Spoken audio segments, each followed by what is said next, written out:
que não tá gravando? Tá gravando. Tá escuro, né?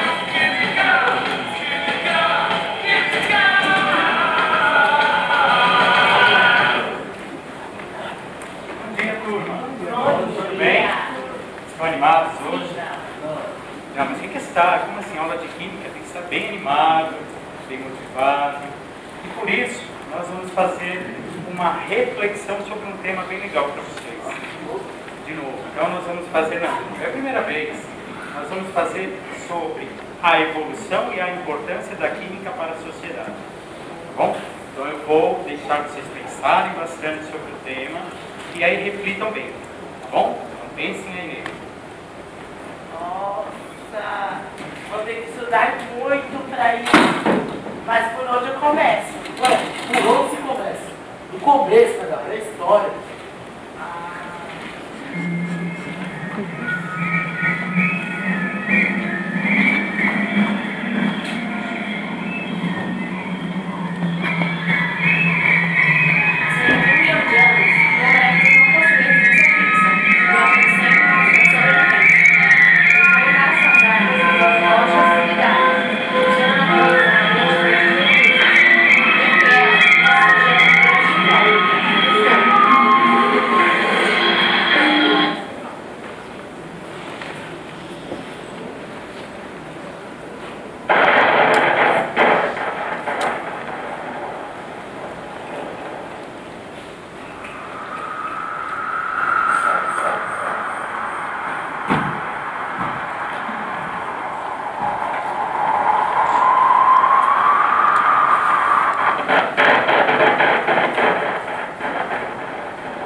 Nossa, há uma grande diferença entre aquele período que vimos e este.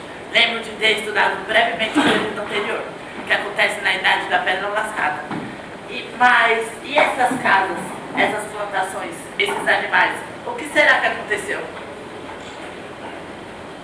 Ocorreram mudanças muito significativas em relação ao período retratado anteriormente. Veremos o que aconteceu. Essas pessoas moram nessa pequena vila há pouco tempo. E antes de viver aqui, os animais foram domesticados por pastores, que os levavam para onde fossem. Os animais necessitavam de pastagem para se alimentar. E isso nem sempre era fácil de encontrar. Então, eles perceberam que quando colocavam sementes próximas a rios ou lagos, elas cresciam com mais facilidade, principalmente nas épocas mais ensolaradas do ano. Além da água, o ar e o solo influenciam no seu desenvolvimento. E foi assim que a nossa tribo decidiu morar aqui.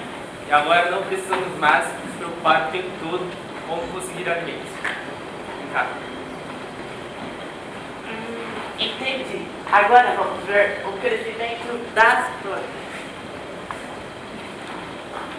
O ar contribuiu com o carbono na forma de gás carbônico. A água fornece hidrogênio e oxigênio. Esses três elementos são responsáveis por mais de 90% da massa da planta. Já o solo contém todos os outros elementos necessários a ela, como o nitrogênio, fósforo, potássio, cálcio ferro, níquel e zinco.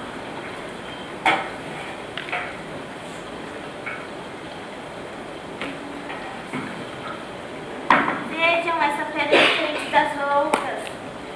Ela apresenta a cor esverdeada, caracterizada de um pedaço de minério de cobre. Fui eu que achei, então ela é minha. Não, ela é da tribo. Não é. Pois vou pegar. Não vai. Duvida? Duvido.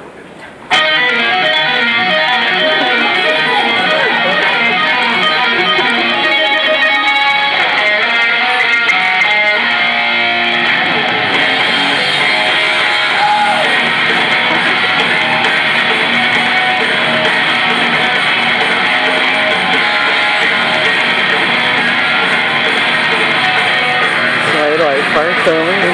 Vou mexer com o André. O estereótipo.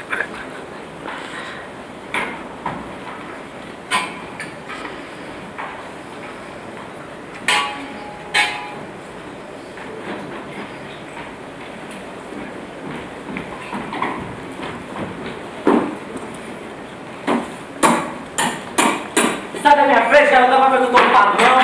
É que eu li que o cobre é muito mais fácil de ser trabalhado do que os outros metais. E por que o senhor já está usando cobre? Veja, o cobre é extraído dessa rocha esverdeada por meio do aquecimento. O produto extraído era colocado em molde esculpido em uma rocha. E o acabamento era realizado a partir da fricção de materiais mais resistentes.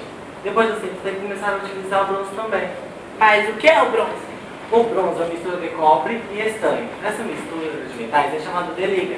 O cobre, apesar da fácil manipulação, não é um metal muito resistente. Por isso, para determinados artefatos, o bronze foi mais apropriado.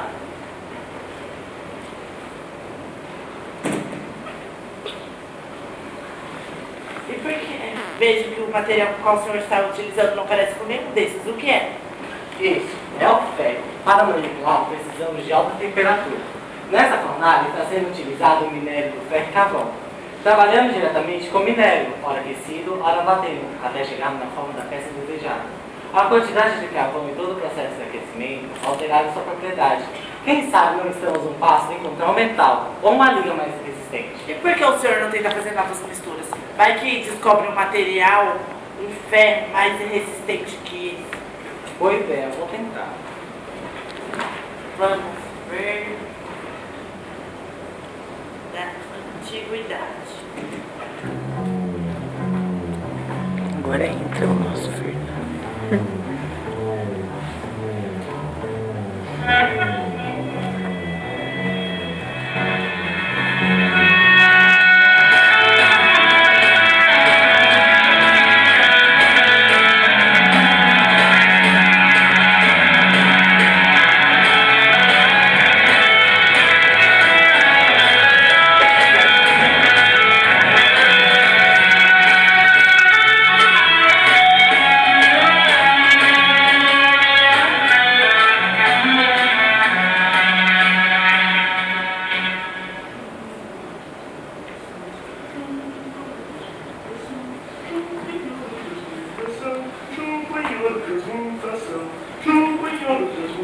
Senhor!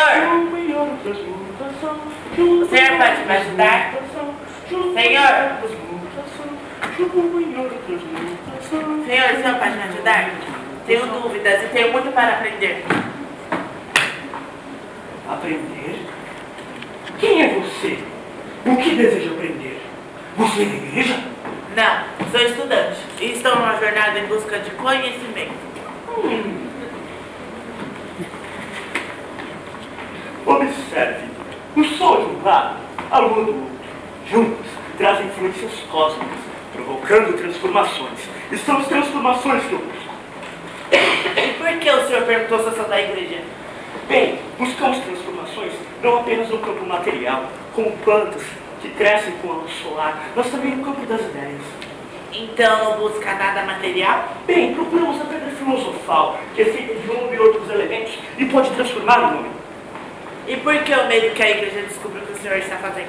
Bem, alguns de nossos companheiros não veem com bons olhos o que estamos fazendo, dizendo que estamos apenas tentando transformar outros metais em ouro. Não tenho maiores problemas. Veja bem, o ouro, o cobre no caso, perdoe-me, O cobre é uma espécie de prata corrompida pela doença do negrume, da maleabilidade e do peso. Postos à parte, teremos a prata novamente. Curando o cobre, curaremos o homem. Agora, observe. Essa substância, com mais alguns processos, um aquecimento e tal, eu pretendo transformá-la no elixir da longa vida. Elixir da longa vida? O que é isso? Bem, é uma substância que teria a propriedade de aumentar a longevidade humana. Assim como no caso dos metais, quero transformar isso numa substância melhor, para me tornar uma pessoa melhor. Mas alguns de nossos companheiros só se preocupam com nossos processos materiais. Espero ter lhe ajudado, mas eu tenho muito trabalho a fazer, como pode observar.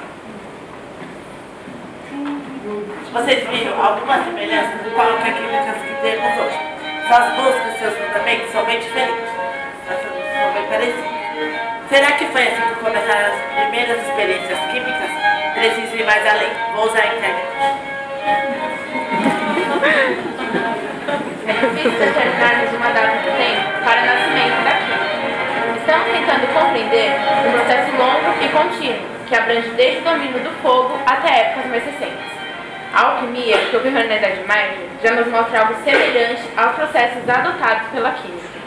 Dentre os acontecimentos históricos, podemos destacar a publicação da obra O Químico Cético, de 1661, do irlandês Robert Boyle, que trata a química como uma ciência experimental.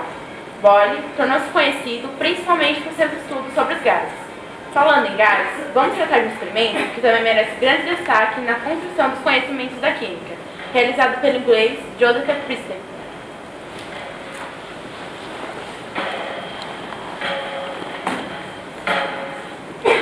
Observe que interessante. Quando se põe a chama de uma vela, a esse gás que acaba de isolar, ele se torna mais intenso.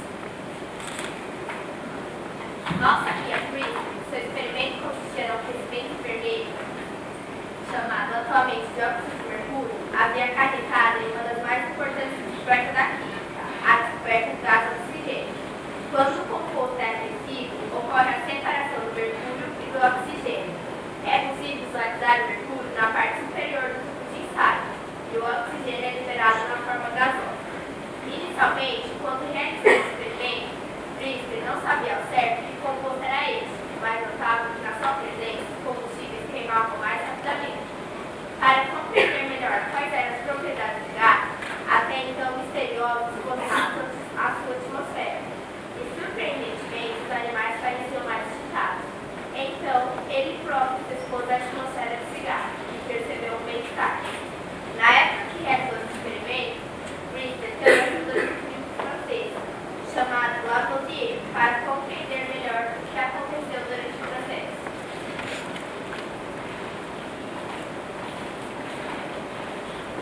Observe, meu caro Priestley. Em seu experimento, mostra claramente que a massa do reagente inicial, a qual se acreditava até então ser perdida, na verdade não deve existir simplesmente, apenas transforma em gás. Nessa época, Lavoisier realizava experiências com queimas materiais. Era possível perceber que algumas substâncias reagiam com ar, aumentando sua massa, enquanto outras liberavam gases. Como no caso da queima do óxido de mercúrio, se tornavam mais leves. Para descobrir a origem do gás liberado, vamos utilizar o processo inverso. Ao invés de liberar o óxido de mercúrio, ele se distribuía a partir do mercúrio metálico, com aquele encontrado na parte superior do tubo de ensaio. Observando que o óxido de mercúrio só poderia se formar com a presença do ar, concluíram que o componente que Priestley encontrou estava presente também na argila de Irã. E assim Lavoisier percebeu que Priestley havia isolado um grande valor científico, o qual denominou oxigênio. Em todas as operações da natureza, nada é criado. Uma quantidade igual de matéria existe antes e depois do experimento. A qualidade e a quantidade dos elementos permanecem precisamente as mesmas, e nada ocorre além de mudanças e modificações na combinação dos elementos. Desse princípio, depende toda a arte de realizar experimentos químicos.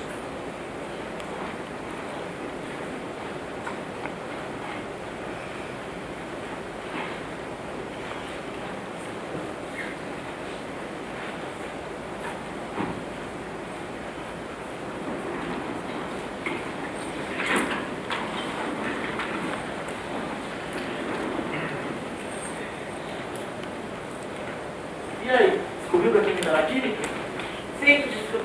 Pode ter certeza que vão anotar tudo.